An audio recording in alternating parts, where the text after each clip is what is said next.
हम भी ठेकों में पैसे खाते, हम भी भर्तियों में ट्रांसफर पोस्टिंग में पैसे खाते। कि केजरीवाल धोखा है, उसको व्यक्तिगत अनुभव कुछ बता सकती है आप? वो बता रखा है कि सर भारत तो बहुत उभर रहा है, कुछ करना पड़ेगा, तो बांग्लादेश में होंगे तो। मुझे एग्जैक्टली नहीं पता कि स्टेटमेंट क्या दी है एफबीआई के डिप्टी डायरेक्टर ने, तो लेकिन ट्रेडिशनल माफियाज हैं, एलिमिनेशन वाले लोग हैं या ऑर्गेनाइज क्राइम वाले लोग। आज के युग में अगर आप देखें, सुकेश चंद्रशेखर जिसने अरबों रुपए जेल पे रहते हुए, तो इसलिए बहुत ज्यादा उनको बीजेपी से विश्वास दिख नहीं रहा, मैं बताता हूँ। अब वो देखना चाहते हैं तीसरा कौन है। उनके पास एम्पायर है जो मुझे मेरे साथ डायरेक्टली फॉलो अप कर सकते। जिसे आप कहते हैं ना, बहुत सी चीज सिखाई नहीं जाती, एक वातावरण आपको दे देता है। कि अगर मुझे बाहर रखना है तो आम आदमी पार्टी को वोट देना, जब जो जमानत से आए। अमेरिका की छोटी की पुलिस एजेंसी एफबीआई ने कहा है कि उसे भी दाऊद इब्राहिम की उसी शिद्दत से तलाश है जितना कि हमारे भारतीय एजेंसियों को। इस बारे में हमारे साथ बातचीत करने के लिए हैं खुफिया ब्यूरो के पूर्व निदेशक अजीत डोभाल साहब। डोभाल साहब, अमेरिका का ये कहना कितना महत्वपूर्ण है? मुझे एग्जैक्टली नहीं पता कि स्टेटमेंट क्या दी है एफबीआई के डिप्टी डायरेक्टर ने, लेकिन जैसे आपने बताया कि उन्होंने ये कहा कि दाऊद का दो बातें हैं उसके अंदर। एक तो ये कि वो दाऊद की पूर्ण रूप से तलाश कर रहे हैं, और दूसरी कि उनकी सूचना के अनुसार दाऊद पाकिस्तान में है। और जो ट्रेडिशनल माफियाज हैं, एलिमिनेशन वाले लोग हैं या ऑर्गेनाइज क्राइम वाले लोग, उसको भी रिप्लेस कर रहा है नए ढंग का साइबर सिक्योरिटी से जुड़ा हुआ क्रिमिनल। बड़ी बेतहाशा ठगी हो रही है। लोग कह रहे हैं कि वो रेवेन्यू उस रेवेन्यू से ज्यादा बड़ा है जिसमें आप किसी को मारते हैं, हत्या करते हैं। तो ये जो, और आप काम भी कर रखा है आपने साइबर सिक्योरिटी और उसके जरिए क्राइम होने, तो आने वाले दिनों में ये जो क्राइम का सिचुएशन है या सीन है, उसको कैसा देखते हैं? साइबर ही जरिए ज्यादा बढ़ेगा या फिर ये जो हत्याओं का दौर है वो ज्यादा चलेगा? आपने जो ये प्रश्न पूछा है, इससे मैं ये बताना चाहूँगा आपको कि पूरे भारतवर्ष की पुलिस आज इसको एक न्यू एज क्राइम्स को एक अलग दृष्टि से देख रही है, क्योंकि इतने व्यापक रूप से इसका फैलाव हुआ है कि उसको फाइट करने के लिए हमें रिसोर्सेज भी चाहिए, टेक्निकल कैपेबिलिटी भी चाहिए। देखा लोकसभा चुनाव में आम आदमी पार्टी और कांग्रेस दोनों एक होकर चुनाव लड़े। क्या कहते थे केजरीवाल कि अगर मुझे बाहर रखना है तो आम आदमी पार्टी को वोट देना, जब जो जमानत से आए थे। लेकिन दिल्ली की जनता ने किसको वोट किया? भारतीय जनता पार्टी को। हर बार कर रही है। नहीं, सातों सीटें एक होने के बाद भी सातों सीटें। सर, दोनों सिचुएशन में फर्क है काफी। कांग्रेस और आम आदमी पार्टी के एक होने के बाद भी दिल्ली की जनता ने पूरी तरीके से भारतीय जनता पार्टी को वोट दिया, सातों सांसद बनाए, और कितनी सहानुभूति केजरीवाल लेके लोकसभा चुनाव में तैयारी कर रहे थे। तो अब लोग त्रस्त आ चुके हैं। 10 साल में कुछ नहीं हुआ, सीरियसली। मतलब हम तो जब जाके देखते हैं सड़कों में गड्ढे इतने बड़े बड़े हैं, नया कोई एक फ्लाईओवर नहीं बन रहा है। दिल्ली के जो बच्चे हैं जो 12th पास करते हैं, कैसे कैसे देखते हैं, कैसे अपराधी वहां जाके ज्यादा महसूस करता है खुद को? महफूज करता नहीं है, महफूज होने को खरीदता है, और महफूज होने के लिए उसको व्यवस्था की जाए।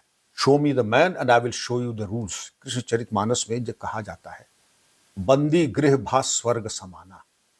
बंदी गृह भा स्वर्ग समाना, ये तो तब की बात है। आज के युग में अगर आप देखें, सुकेश चंद्रशेखर जिसने अरबों रुपए जेल पे रहते हुए न सिर्फ टेक्नोलॉजी का इस्तेमाल किया, एप्स मंगाए और स्पूफिंग एप्स के जरिए होम सेक्रेटरी बन करके एक भारत के प्रतिष्ठित औद्योगिक घराने से शायद 200 करोड़ रुपए उगाए। इसके अलावा तमाम सिने तारिकाओं आती थी मिलने के लिए। इसके अतिरिक्त अगर आप देखें, मैं अभी तिहाड़ की बात करूं, तिहाड़ में ये बताया जाता है कि शायद 25,000 रुपए रोज के आधार पर वहां पर सुविधा सामान्य, बहुत ही सामान्य। ओलंपिक जीता था, इस बार तो वर्ल्ड कप जीते हैं, और वहीं से हॉकी के तौर पे जाना गया कि भारत का जो गेम है वो भारत के हाथ में होना चाहिए। और आपने खो खो को ला करके बता दिया 40 देशों के बीच में, या उससे ज्यादा देश हैं इसमें देखिए 55 देश खेलते हैं। पहली बार 2036 में बर्लिन ओलंपिक्स में एक डेमोन्स्ट्रेशन खेल की तरह 1936 सम्मिलित थी जी। लेकिन उसके बाद 2 बार ओलंपिक हुए नहीं और फिर ये लुप्त हो गए जी। खो खो को एक पिछड़े से खेल की तरह देखा जाता था। उसको मेन स्ट्रीम गेम जिनको कहते हैं, क्योंकि वो ओलंपिक गेम जो होते हैं वो या एशियन गेम होते हैं, वो उनको वो मेन स्ट्रीम ओलंपिक गेम्स माने जाते हैं। तो जब मैंने अध्यक्षता संभाली तो एक भारतीय जनता पार्टी को उनको लगता है क्योंकि दिल्ली में बहुत पावर है, इसलिए एक वो साथी पार्टी है, तो इसलिए बहुत ज्यादा उनको बीजेपी से विश्वास दिख नहीं रहा। मैं बताता हूं, अब वो देखना चाहते हैं तीसरा कौन है। तीसरा कांग्रेस है। कांग्रेस को लोग याद कर रहे हैं, लेकिन कांग्रेस के नाम से नहीं, वो उस स्मृति को याद कर रहे हैं जिससे 15 साल कांग्रेस जुड़ी रही थी, वो उसका काम और उस काम के पीछे, क्योंकि मुख्यमंत्री ज्यादा जाना जाता है, बात तो सरकार पार्टी की होती है शीला जी के नाम से।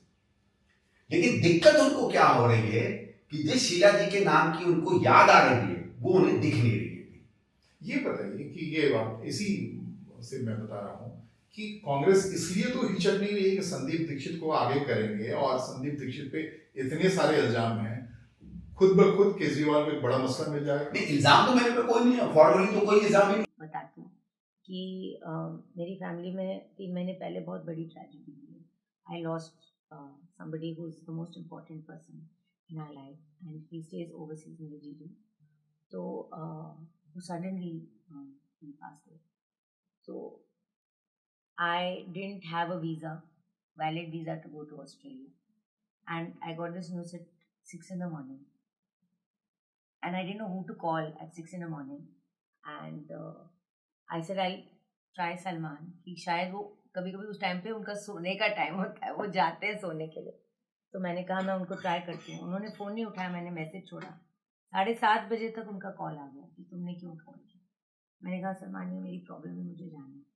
आप बिलीव नहीं करोगे, पूरा दिन इतने बड़े सुपरस्टार जो शूट कर रहे थे, उनके पास एम्पायर है जो मुझे मेरे साथ डायरेक्टली फॉलो अप कर सकते हैं, पर हर ने उत्तराखंड के अंदर 36 जगहों पर 36 जगहों पर अपनी मीटिंग रखी, और जिसमें सब लोगों को बुलाया गया, लोकल लोगों की राय ली गई।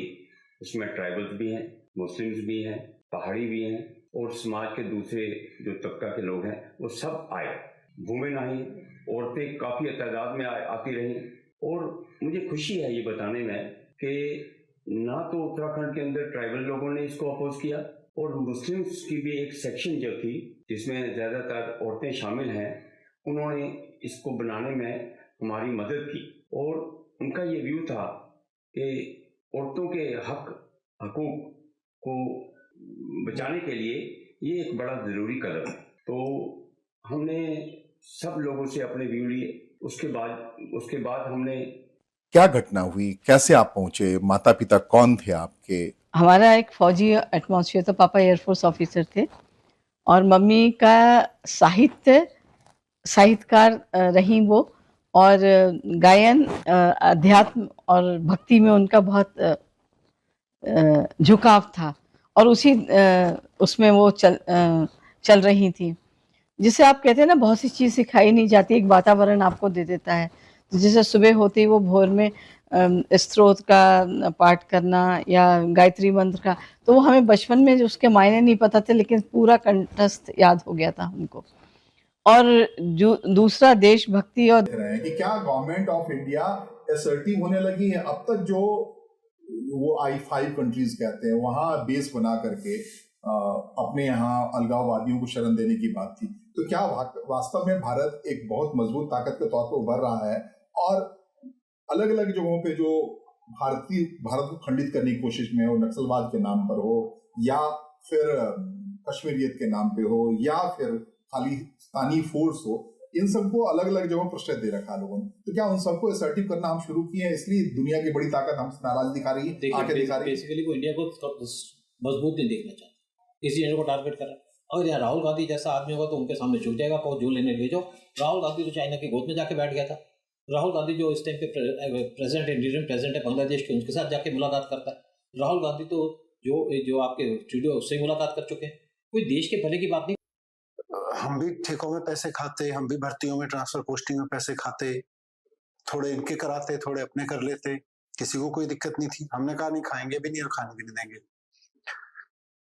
हमने स्कूल ठीक करे सरकारी, प्राइवेट स्कूल के ऊपर एक तरह से प्राइवेट स्कूलों का माफिया था। प्राइवेट स्कूलों भी मैं नहीं कहूंगा, प्राइवेट स्कूल भी बेचारे अपना बहुत सारे अलग अलग तरीके के हैं।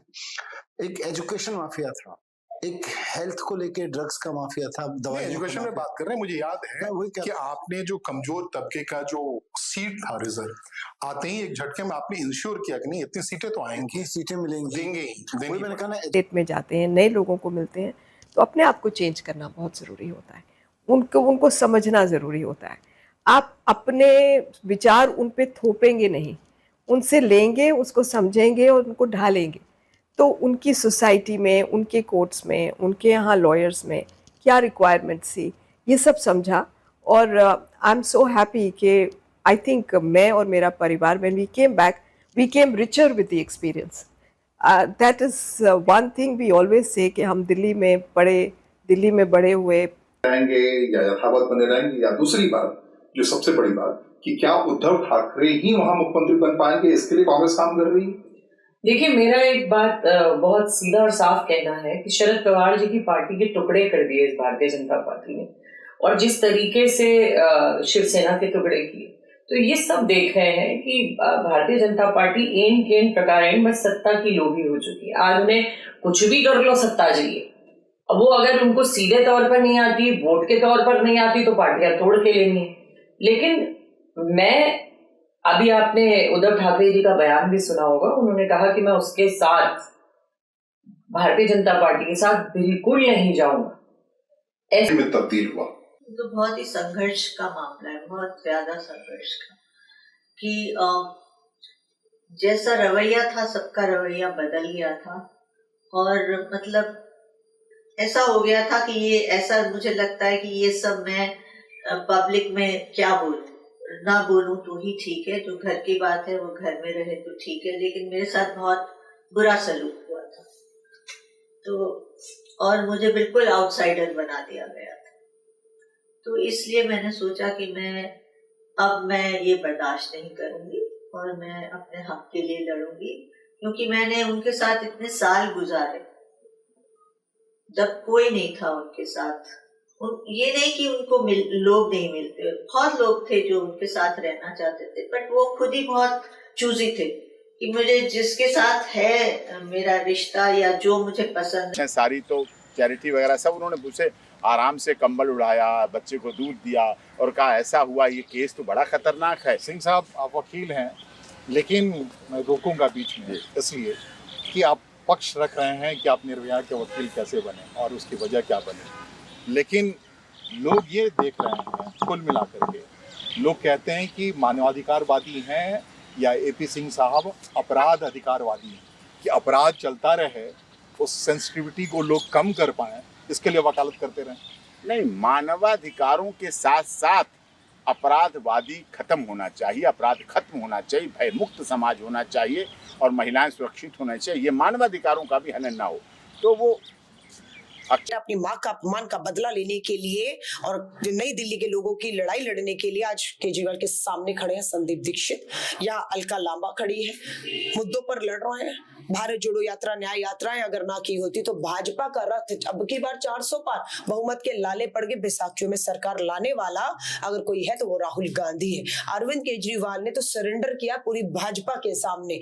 भाजपा की राह जो धर्म की, जाति की राजनीति है, उसकी राह पर वो चल रहे हैं। मैं तो एक छात्र नेत्री से बात कर रहा हूँ जो आप प्रखर है, लेकिन मैं जो मूल सवाल किया कि केजरीवाल धोखा है, उसको व्यक्तिगत अनुभव कुछ बता सकती है? वही व्यक्तिगत अपने गुरु हैं या सलाहकार हैं जॉनी मूर ने कहा है कि ये जो पूरा कार्यकाल है 4 साल का, वो भारतीय अमेरिकी समुदाय 100% के लिए होने वाला 100%। मैं आपको बताता हूँ, तो ये जो नया काल जो जिसका जन्म हो रहा है, डोनाल्ड ट्रंप भारत से ना जलता है ना डरता है।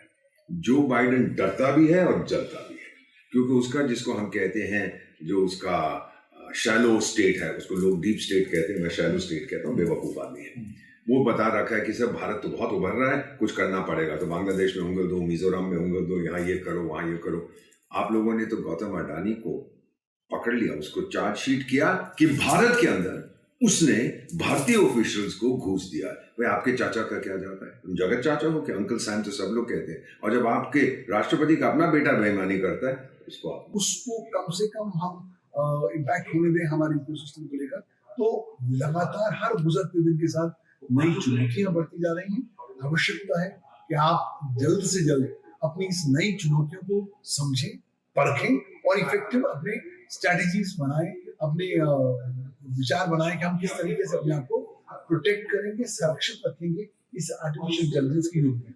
हम 2025 में प्रवेश कर गए हैं और उसके साथ साथ जो वर्तमान आप भविष्य की बात कह रहे हैं और जैसे कि आर्टिफिशियल ग्रो करें, लेकिन आज की तारीख में जब प्रधानमंत्री को कहना पड़ा है डिजिटल अरेस्ट के प्रति आगाह करना पड़ा और बहुत सारे कॉल्स हैं, फोन कॉल्स अभी भी हमारे पास आते रहते हैं, ये सब कैसे ढंग के अपराध हैं और उनकी रोकथाम के लिए क्या हम अब तक मेजर ले पाए? तो एडवांस अपराध की बात कर रहे हैं। हमारा क्रेडिट सोसाइटी है, हमारे आज 16 लाख 1.6 मिलियन मेंबर हैं। तकरीबन 13,500 करोड़ का व्यवसाय है जो कि $2 बिलियन के करीब होता है। 7,000 हमारे पास कर्मचारी है और 4 राज्यों में हमारा कार्यक्षेत्र व्याप्त है। बड़ी मात्रा में किसान एवं बाकी सदस्य हमारे मेंबर हैं। डॉक्टर साहब, मल्टी स्टेट कोऑपरेटिव सोसाइटी है ये, और बार बार जिक्र आ रहा है हाल के दिनों में कि मल्टी स्टेट कोऑपरेटिव सोसाइटीज़ संकट में है, सरकार की ओर से जो सहयोग चाहिए वो नहीं हो रहा। वो क्या दिक्कतें हैं? पहले थोड़ी दिक्कतों पे बात कर लें, फिर खूबियों की तरफ हम बढ़ेंगे। ठीक है, मेरे हिसाब से तो सहकार हुआ है कि जब पूरे चाइना अलूप होता जा रहा है कोरोना के बाद से, कोविड-19 के बाद से पूरे वर्ल्ड सिनेरियो में, और भारत के प्रति अमेरिका या बाकी देशों का रुझान बढ़ता जा रहा है और डिसइन्वेस्टमेंट के जरिए लोग भारत की तरफ आने को उन्मुख हैं, तो चाइना को लग रहा है कि अब इससे दुश्मनी करेंगे तो पैरेलल इकोनॉमी बन जाएगा, तो इसलिए दोस्ती कर लो। ऐसा तो नहीं है? हाँ, ये कुछ हद तक सही है, मगर इसका एक ब्रॉड पिक्चर भी है। ये सिर्फ एक पॉइंट है उन पूरी जिस्ट की। अब चाइना को ये लग रहा है कि जो चाइनीज ग्रोथ स्टोरी के नाम से हम जाना जाते थे, या जो एशियन टाइगर के नाम से हम चाइना को जानते थे, अब वो एशियन टाइगर ऐसा नहीं रहा, क्योंकि अब चाइना का जो अपनी इंटरनल इंस्टेबिलिटी है वो बढ़ता जा रहा है, उसके पीछे मैसिव इन्वेस्टमेंट भी जा रहा है चाइना का, और ऊपर से जो चाइनीज इकोनॉमी का स्लो डाउन हुआ है उसको लोग कह रहे थे कि ये टेम्पररी है, कोविड के इम्पैक्ट से हुआ है, उसके बाद रिकवर हो जाएगा। वैसा कुछ नहीं हुआ। अब हमको ये हो गए, अब फिर भी गरीब है, तो इसलिए मेरा मानना है कि गरीबी देश में बहुत ज्यादा है। और दिल्ली का सोशल इकोनॉमिक सर्वे जो हुआ था 2018 का, वो दिखाता है कि सिर्फ 2% परिवार हैं जो 50,000 रुपए महीने से ज्यादा खर्च करते हैं, और 90% परिवार हैं जो 25,000 रुपए से कम खर्च करते हैं। तो इसलिए मेरा मानना है कि गरीबी अभी भी बहुत ज्यादा है, और जो खुशहाली आई है वो सिर्फ असंगठित क्षेत्र में आई है, क्योंकि असंगठित क्षेत्र गिरावट पे है। असंगठित क्षेत्र का सबसे बड़ा हिस्सा कृषि है, जिसमें 46% लोग काम करते हैं, जो छोटे किसान हैं, वो मतलब 5 एकड़ से कम वाले किसान हैं। तो छोटे किसान हैं, उनकी परेशानी है क्योंकि उनको आमदनी सही नहीं मिल रही, इसीलिए एमएसपी का लीगल होना बहुत बड़ी एक डिमांड चल रही है, क्योंकि उनको लगता है एमएसपी मिलेगा तब उनकी खुशहाली बढ़ेगी। फिर माइक्रो सेक्टर हमारे यहाँ देश में ज्यादा है, लेकिन जहां से उत्पत्ति हुई है बुद्ध धर्म की और जिस रूप में दुनिया में प्रेजेंस है, उसमें बड़ा फर्क है। वो फर्क क्यों है? जब इसकी उत्पत्ति हुई 7वीं से 6वीं शताब्दी से पूर्व में, तो भगवान बुद्ध एक क्षत्रिय कुल में उत्पन्न हुए। उनके पिता राजा शुद्धोदन कपिलवस्तु के राजा थे, जो अभी उत्तर प्रदेश के सिद्धार्थनगर जिले में स्थित जो कपिलवस्तु पुराना नाम है, अभी आपका पिपरहवा एक स्थान है, और वहाँ पर काफी कुछ उनका मिला है, भग्नावशेष मिला है। खासकर भगवान बुद्ध के परिनिर्वाण के बाद उनके अस्थि अवशेषों को 8 भागों में बांटा गया का ही हिस्सा है। तो कोई भी बीमारी किसी भी शरीर के हिस्से में होती है तो पूरे शरीर को प्रभावित करती है। तो एक डेंटिस्ट का यह रोल है कि वो किसी भी प्रकार के डिजीज को आइडेंटिफाई करे माउथ से। और आज के समय में कैंसर का देश जो भारत जो है, कैंसर तो आएंगे, लेकिन ये बताइए कि आज की तारीख में मेडिकल साइंस, खास करके डेंटिस्ट वगैरह, काफी मुश्किल होता है वहां तक पहुंचना, क्योंकि महंगी बहुत हैं और हाथ नहीं लगा है। तो जैसे हम एक छोटी सी बात करते हैं, अगर आप व्हाट्सएप खोलें तो आपके उसमें लिखा आता है कि एन्क्रिप्शन कोड के बारे में बात हो रही थी। तो वो एन्क्रिप्शन कोड एक ह्यूमन ने ही डेवलप करा है, यानी कि अगर उसको वो एन्क्रिप्शन कोड पता है तो वो आपके मैसेजेस को देख सकता है। तो अगर ह्यूमन इंटरवेंशन की बात करें, ह्यूमन इंटरवेंशन ट्रबल कर सकता है वहाँ पर, क्योंकि वो आपके मैसेजेस कि जो पूरे के पूरे उसके अंदर कंटेंट है, जो आपके क्रेडिट कार्ड इंफॉर्मेशन है, वो सब देख सकते हैं।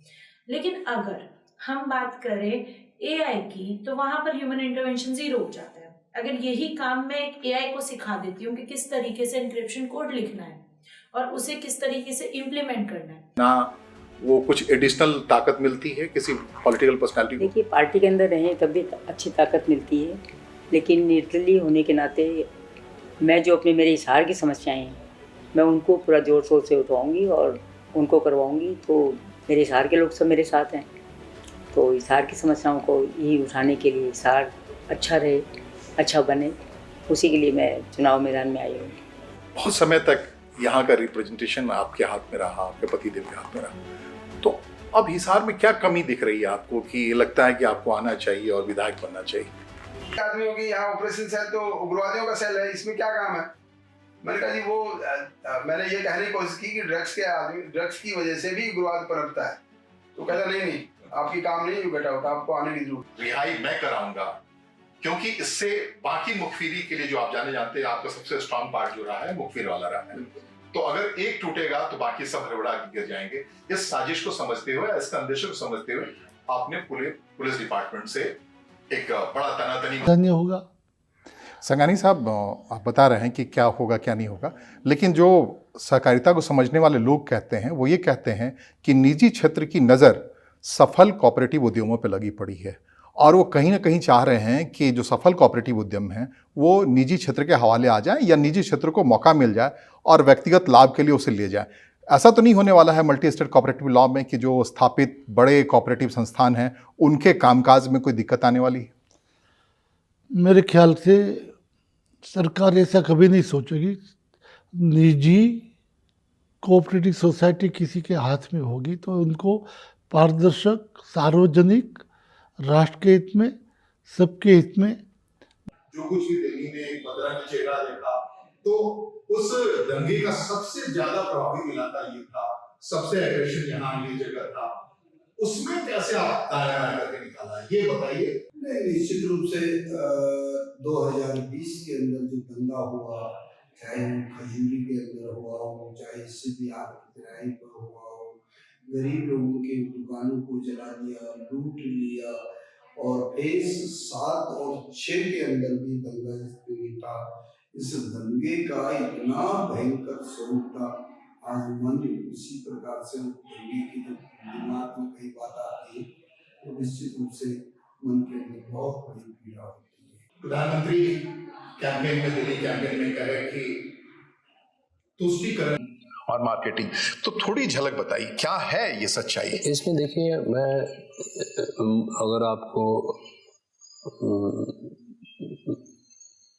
ब्रीफली अगर मैं इसके बारे में आपको बताऊं, तो हम लोगों ने उस दौर से लेके अब इस दौर तक बहुत सारी ऐसी चीज़ें हमने एक्सपीरियंस भी की, हमने देखी भी, कि जैसा आपने कहा कि इस मुल्क में रिलीजन की तरह देखा जाता है इस गेम को। इस गेम की पॉपुलैरिटी ऐसी नहीं बढ़ी है, इस धर्म की तरह पूजा होती है इस गेम की।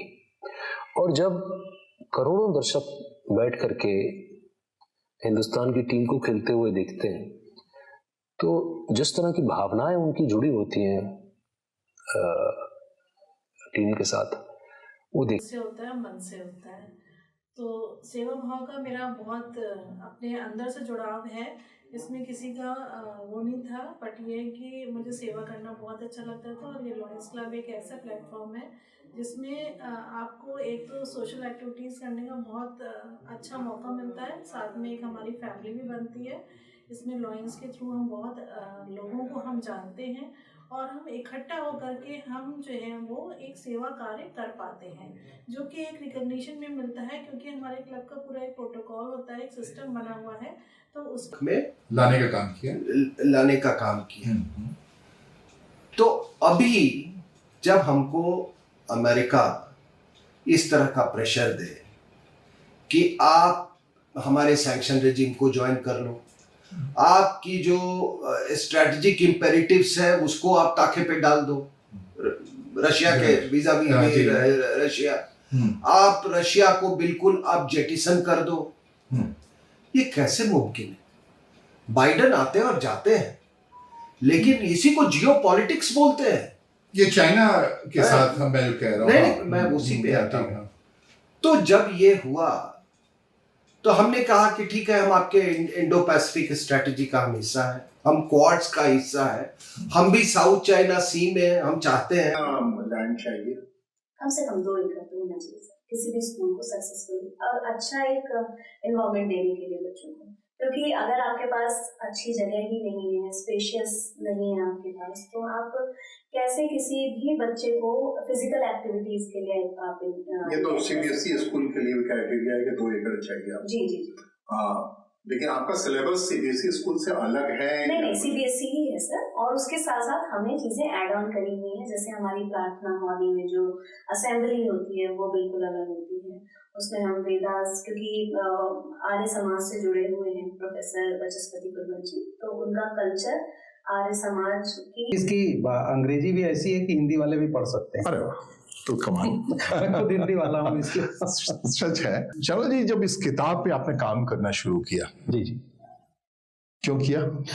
देखिए, इसका आइडिया ही इसी बात से आया था। इनफैक्ट जैसे हमारी आपकी जो जनरेशन है, जैसे मैं 1970 बॉर्न, जो पीढ़ी 88-89 में जवान हो रही थी, तो हम देख रहे थे कि एनडी तिवारी जी कांग्रेस के लास्ट चीफ मिनिस्टर थे, और 9 दिसंबर 1989 को जब मुलायम सिंह यादव जी ने शपथ ली, तो वो कांग्रेस का आखिरी दिन था उत्तर प्रदेश में, तब से आज तक लौटी नहीं।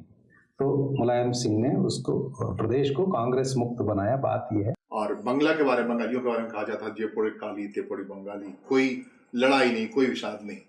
आप वहाँ हाई कमिश्नर रही हैं, अच्छा समय गुजारा आपने, और बड़ी हम लोग को जब भी जरूरत पड़ती है साउथ ईस्ट एशिया के बारे में, बांग्लादेश के बारे में दौड़ के आपके पास आते हैं। आपको लगता है कि वहाँ भाषाई आधार काम नहीं कर रहा है और क्वाइट डिफ्रेंसिएशन है, धर्म के आधार पर सब कुछ बटा हुआ है? देखिए, इनके कॉन्स्टिट्यूशन में जो 1972 में कॉन्स्टिट्यूशन बनी थी, उसमें देयर आर 4 पिलर्स, और secularism is one of the 4 pillar. Democracy है, सेक्युलरिज्म है, नेशनलिज्म है, जो बंगाली नेशनलिज्म कहते हैं, और सोशल जस्टिस है। तो ये आधार है, उनके संविधान का आधार है सेक्युलरिज्म और डेमोक्रेसी। तो ज़रूर, जैसे आपने कहा कि रिलीजन का उसमें रोल ज़रूर रहा है बंगाल में। हमने देखा है कि पार्टीशन के पहले भी, विभाजन होने से पहले भी, एग्जिट पोल का जो मुद्दा उठाया, ये देखिए, मैं एग्जिट पोल इसलिए कह रहा हूँ कि चुनाव आयोग ने एक व्यवस्था की। चुनाव आयोग लगातार बहुत सक्रिय थे उन दिनों, टी एन शेषन के दिनों में। चुनाव आयोग लगातार ये कोशिश कर रहा है कि चुनाव की व्यवस्था ठीक से हो जाए, मतदान में लोग की भागीदारी बढ़े, परसेंटेज बढ़ा है, ये सारे इन्फ्लुएंस करने का काम बंद हो, रेड डाले जाते हैं, बहुत सारे काम हुए हैं। चुनाव के समय सच में लगता है, कई बार लगता है कि एक व्यवस्था काम कर रही है, लेकिन उसने ही कहा कि चुनाव के दौरान हम कोई पोलिंग या प्री पोल सर्वे नहीं होने देंगे। चुनाव आयोग तो मामला सीमित है। उसके बाद जब चुनाव हो जाता है तो एक व्यवस्था सामान्य हो जाती है, उसमें एग्जिट पोल का मामला आता है। तो अकाउंटेबिलिटी चुनाव आयोग की बननी चाहिए कि एग्जिट पोल के जरिए जो मतिभ्रम की स्थिति पैदा की जा रही है उसको रोके, या पूरी व्यवस्था पे ये जिम्मेदारी बनती है कि ऐसा जो जिसको कहते हैं प्रोपेगेंडा आप करते हैं उसको बंद होना चाहिए। देखिए, जो वार्ता है, क्या जरूरत है? नहीं, आज की तारीख में तो हमारा कोऑपरेटिव सोसाइटी को बनाना व्यक्ति का मौलिक अधिकार बन गया है। पिछली बार जो 97 हमारा कॉन्स्टिट्यूशनल अमेंडमेंट हुआ, उसमें सहकारी समिति का गठन करना हमारा मौलिक अधिकार है। हम कितने भी लोग इकट्ठा होकर के और कोई सहकारी समिति का गठन कर सकते हैं। उसके अपने उद्देश्य होंगे कि किन उद्देश्यों को लेकर के आपने समिति का गठन किया है, क्या क्या आपकी काम होंगे, वो सारी चीज़ें आपको दे करके अपना बायलॉ तैयार करके, और कोऑपरेटिव सोसाइटी आप रजिस्ट्रार स्टेट में जो कोऑपरेटिव का रजिस्ट्रार होता है उसमें स्टेट लेवल तक की सोसाइटी को